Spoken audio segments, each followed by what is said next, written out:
Hi everyone, I'm Louise Egan and I'm going to read Shakespeare and the Million Monkeys by Robert Egan and illustrated by Jim Egan. One fine day, back in jolly old England, Queen Elizabeth was sitting on her throne watching as the court jester juggled oranges. Suddenly, in walked the Queen's Lord High Treasurer and Chief Mucky Muck, Sir William Cecil, who was also known as Baron Burleigh, and he was waving a piece of paper with numbers on it. "Your Majesty, may I ask about a check?" said the Baron. "It's check for £1,000 from you to the Globe Theatre, run by a Mr. William Shakespeare.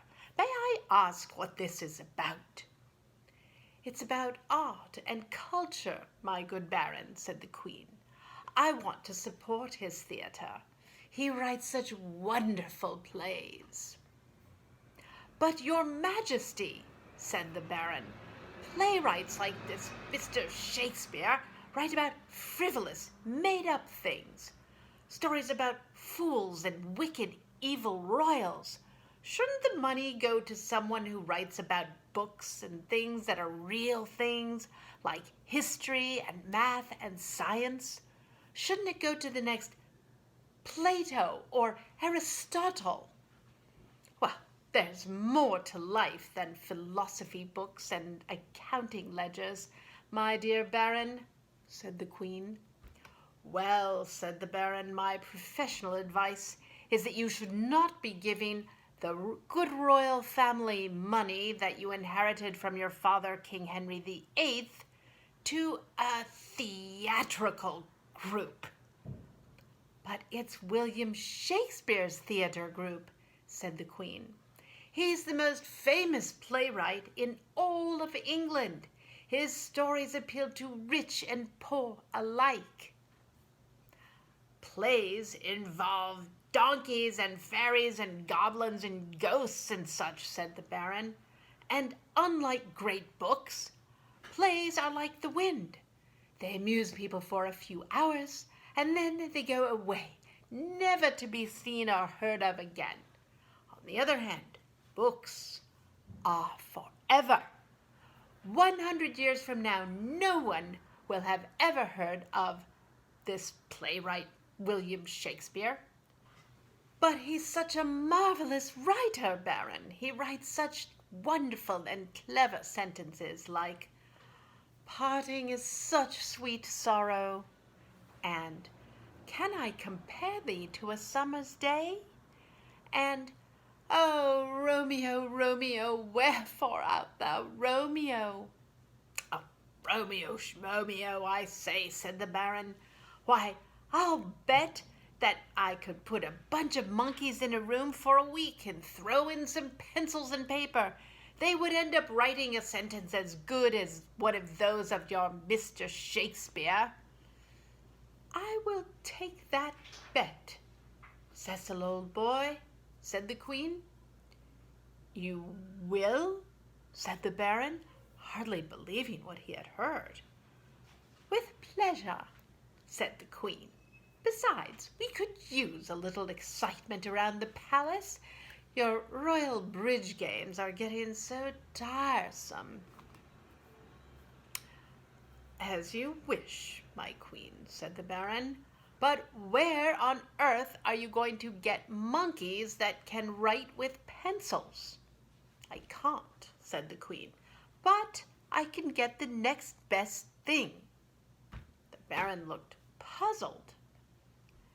"Jester," said the Queen loudly, "bring me the royal mathematician, the royal printer, and the royal zookeeper, and make haste." "Haste makes waste, Your Majesty," said the Jester. "Shall I bring a waste basket then, too?" "You're too funny, Jester," said the Queen. "That's why I love having you around. But in this case, just do my bidding. before I have your head chopped off." The jester froze in his footsteps.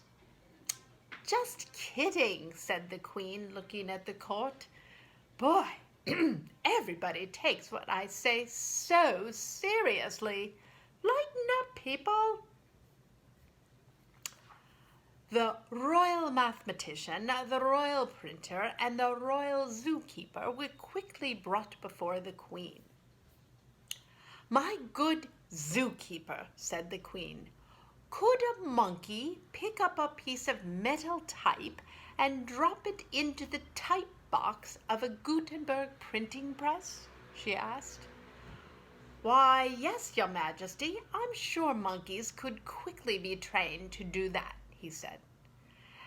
"And my good printer," said the Queen, "how many pieces of type does it take to make a page like this?"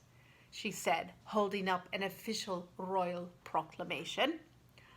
About 150 letters, Your Majesty," he replied.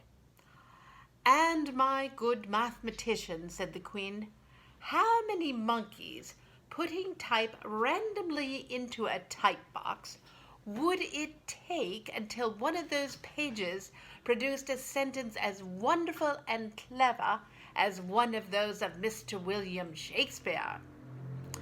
Well, the royal mathematician had never been asked a question so challenging before. Quickly he scribbled some numbers, and as he did, he murmured to himself, "Let's say monkeys times letters times pages minus monkeys goofing off equals—" "I have it!" he exclaimed. "How many?" asked the Queen. 1,000,000 monkeys," said the royal mathematician. "Then 1,000,000 monkeys it shall be," said the Queen. She turned now to the Baron and said, "We shall have a royal contest to see who can write the most wonderful and clever sentence. Your 1,000,000 monkeys or my Mr. William Shakespeare." "Printer, take these words down and print up the following proclamation," said the Queen. "Shakespeare versus 1,000,000 monkeys. A 3-day event to be held at the Globe Theatre. The most wonderful and clever sentence wins. And have them post the proclamations all over London and for miles around," continued the Queen. Then, addressing the court, she said, "The contest will start in 1 month's time. If Mr. Shakespeare wins, I will donate £1,000 to his beloved Globe Theatre, and if the monkeys win, the good Baron can take the money and find a scholar to write a book about war or other things important to the good Baron." Then the Queen said, "Fetch me the Chief of the Royal Navy." The Chief of the Royal Navy was soon fetched. "Lord High Admiral, you have 1 month. I want you to use every ship in the whole Navy," she said. "Yes, Your Majesty. What for, Your Majesty?" "To bring me 1,000,000 monkeys," the Queen said, smiling to herself. "The contest is on." End of Act 1. Act 2. And so the royal word went out to all the corners of the earth, even though it was round, that the Queen wanted 1,000,000 monkeys with no expense to be spared, free passage to and from England, courtesy of the Royal Navy. And soon British ships of all shapes and sizes began delivering monkeys to the docks of London. There were long-tailed monkeys from South America and short-tailed monkeys from India. There were pygmy monkeys from Africa and red-faced monkeys from Mexico. There were baboons and capuchins and marmosets and tamarins and even some tiger monkeys too. There were monkeys from jungles and monkeys from zoos, monkeys from Bangkok and Bombay too, and even some from Timbuktu. Not to mention battleships full of bananas to feed them all too. Soon the docks were overflowing with monkeys. The royal zookeeper, who was in charge of the monkeys, pleaded with the king for more room. "Only a castle could hold this many monkeys, my queen," he said. "The docks are full." "Then they will stay at Hampton Court Palace with me," said the queen. "It should be great fun." And so 1,000,000 monkeys skipped and danced and pranced their way through London from the docks to the royal palace. It was quite a spectacular parade. A barmaid, looking out the window of the small inn on High Street, said, "I'll never forget this in me whole life, I won't." And she didn't. Soon the monkeys arrived at the palace. "Oh my," said the royal butler to the staff, "we have guests, lots of guests." And for the next 2 weeks, the 1,000,000 monkeys had a grand time at the Queen's palace, courtesy of the Queen. They were swinging from the chandeliers, raiding the royal food cabinet, pretending to have tea, jumping on the yeoman guards' big black hats, diving off the towers into the moats, playing tag in the dungeons, and causing all sorts of monkey mischief. They were having more fun than a barrel of monkeys. In fact, they were having as much fun as a castle of monkeys, which they were. Meanwhile, back at his thatched roof cottage in the small town of Stratford-upon-Avon, Shakespeare, who was very much looking forward to the event, was getting ready himself, as writers do, mostly by thinking and reading and taking naps, in that order. He would sit at his window and look out at the beautiful gardens, have a good spot of tea, and then think of things he would like to write about. Things like tragedy, comedy, and history. Things like witches and kings and people and doing good things and bad things. Things that people like to gossip about.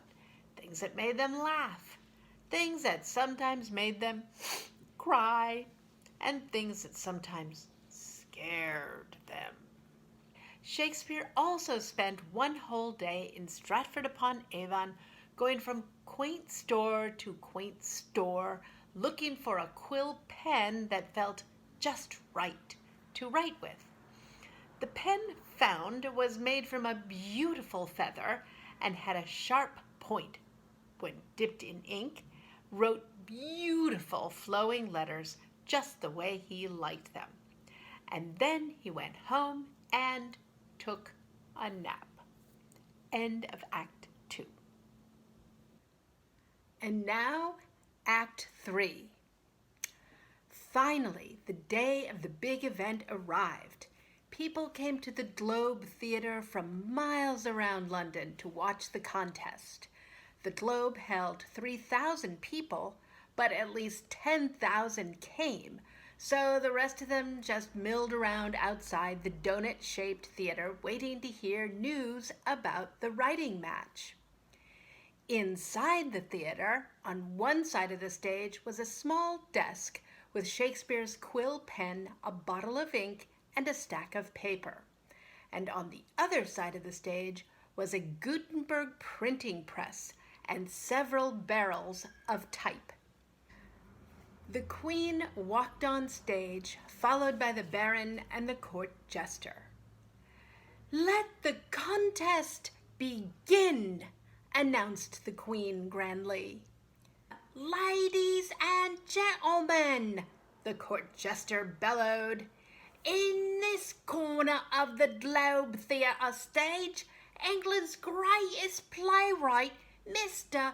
William Shakespeare.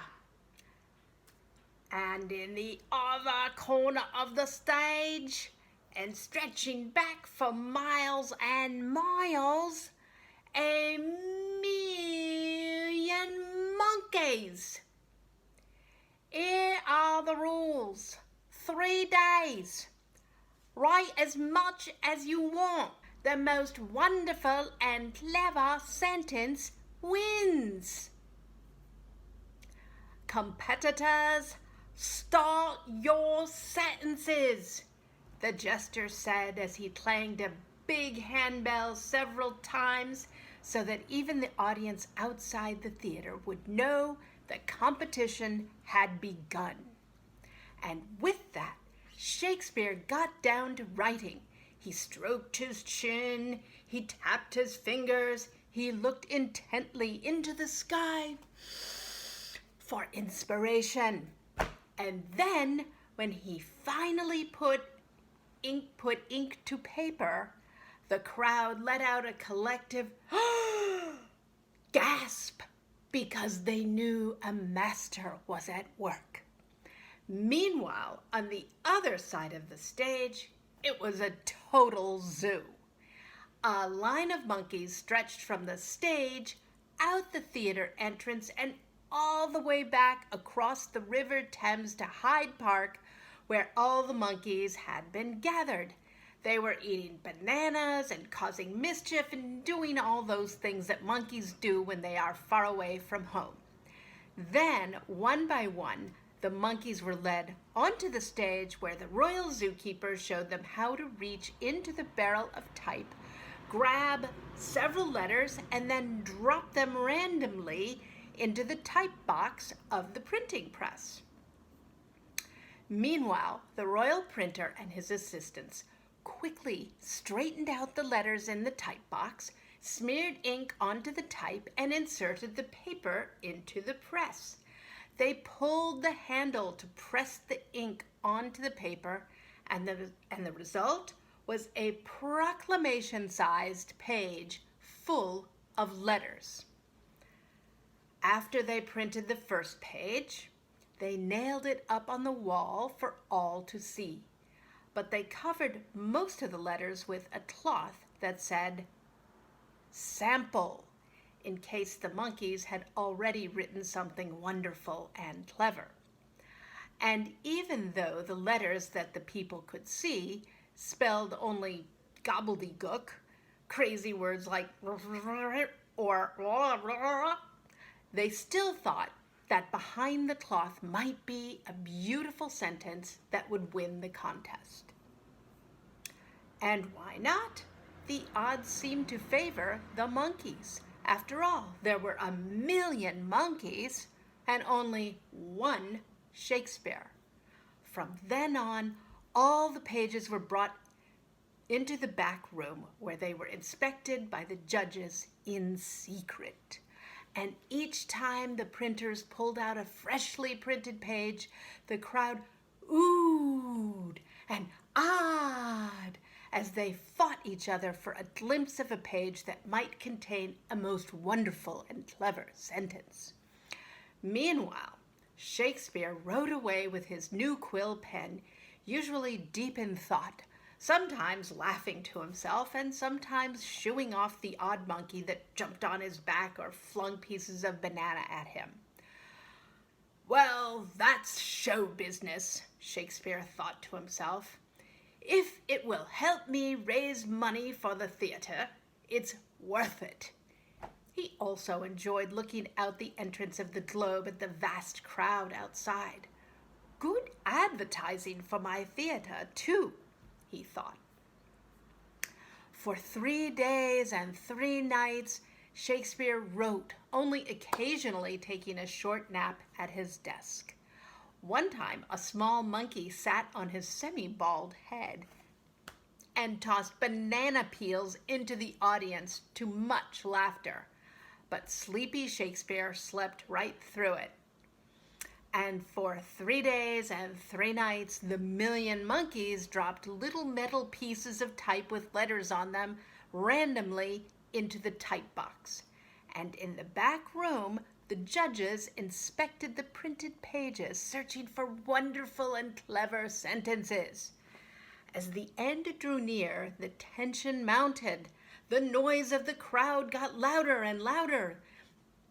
The fans who were rooting for the monkeys were shouting, "Monkey see! Monkey do! Monkeys can outwrite Shakespeare too!"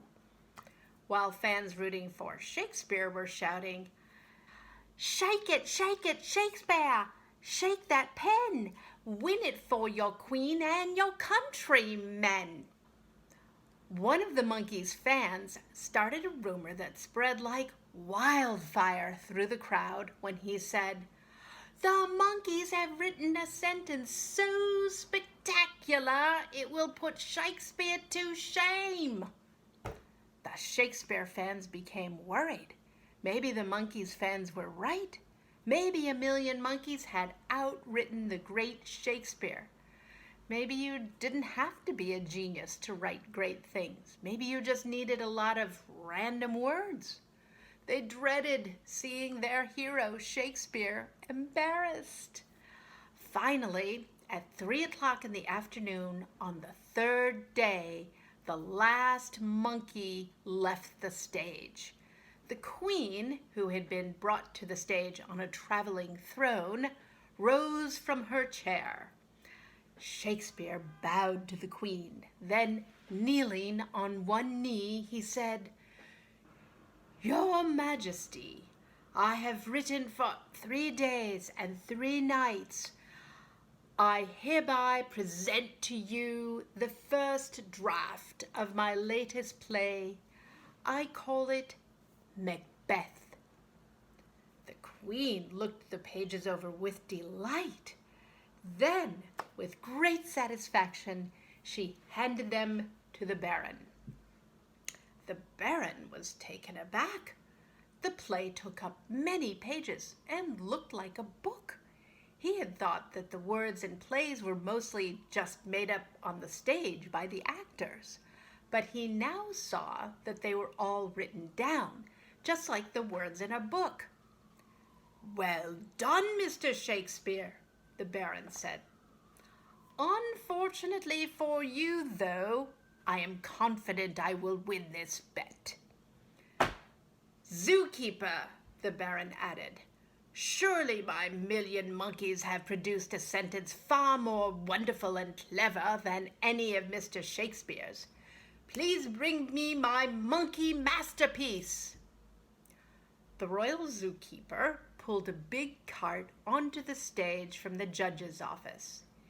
In the cart was a tall stack of all the sheets of paper the monkeys had made. He pulled off the top sheet and he gave it to the Baron. He said, "Unfortunately, of all the pages of type the monkeys made, sir, the judges could only make out one word longer than 3 letters, specifically the word drum." "Drum?" said the Baron, clearly agitated. "A million monkeys can only come up with the word drum? And meanwhile, Mr. Shakespeare can write a whole play full of hundreds of wonderful and clever sentences like..." The Baron opened the manuscript and read 3 random sentences out loud. "Double, double, toil and trouble. Fire burn and cauldron bubble. Fair is foul and foul is fair. All the perfumes of Arabia will not sweeten this little hand." The royal zookeeper looked down at his feet and said sheepishly, "Well, perhaps we needed more monkeys." "I royally doubt it," the Queen piped in, clearly enjoying the way things were turning out. Then the Queen turned to Shakespeare. "Good job, Mr. William Shakespeare of Stratford-upon-Avon. You win! And handing a check to Mr. Shakespeare, she added, "Here is the check for £1,000 for the Globe Theatre. Continue your outstanding work." "Huzzah!" shouted the crowd all together, mostly because the word hooray hadn't been invented yet. The Queen allowed Shakespeare to kiss her hand goodbye, and as he walked away, she said to him, "Right on, Mr. Shakespeare, right on." And so Queen Elizabeth gave the money to help support the Globe Theatre, and a rebuilt version of the theatre still exists today. You can even visit it if you go to merry old England.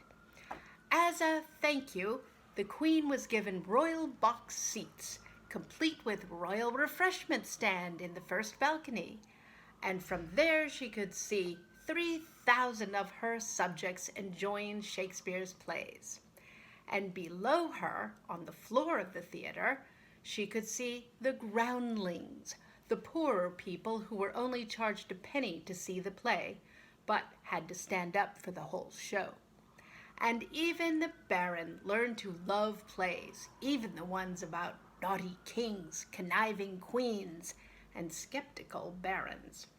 And the million monkeys, who didn't actually know what they had been doing in England, but had enjoyed swinging from the chandeliers in the Queen's palace, were taken back to their homes around the world by the British Royal Navy, whose sailors were very happy when the last monkey left the last boat. As for Shakespeare, he returned home to Stratford-upon-Avon a hero, and as a souvenir of the event, he took with him one of the monkey's printed pages. And by chance, while looking at the random assortment of letters on the page, he happened to see in a diagonal row the letters TOBEORNOTTOBE,